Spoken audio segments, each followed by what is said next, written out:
Hi everyone, it's great to see you, and I am ready to read our next book. It's called My Teacher's Secret Life.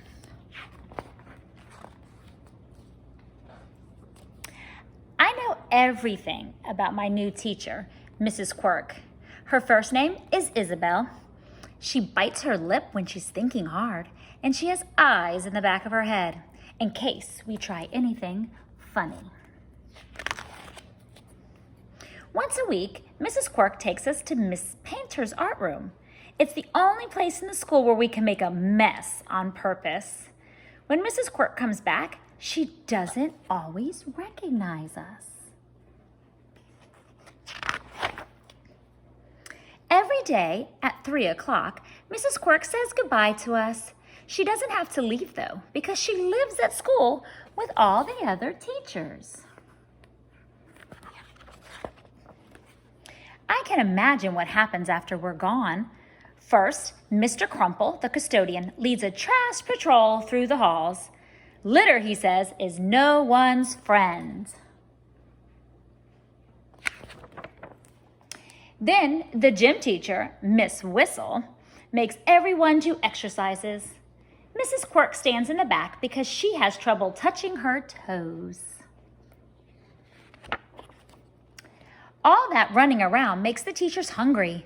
The cafeteria staff cooks their meals, putting stuff together from the lunchtime leftovers. Potato puff soup and macaroni bread show up a lot. While the teachers eat, Mr. Stern, the principal, watches closely to make sure everyone behaves. After dinner, the librarian, Mr. Perouse, reads stories aloud. Miss Painter covers her eyes during the scary parts. Nothing frightens Mrs. Quirk, but she makes faces if the story is too mushy. Later, the teachers return to their rooms. They all keep pajamas and inflatable mattresses in the bottom left desk drawer, the one that locks with a key. Sometimes the teachers have pillow fights in the hall. Mrs. Quirk swings her pillow like a baseball bat. The flying feathers usually make her sneeze. At bedtime, Mrs. Quirk washes her face, brushes her teeth, and sings a lullaby to our fish. Sometimes she makes shadow animals in the moonlight before she falls asleep.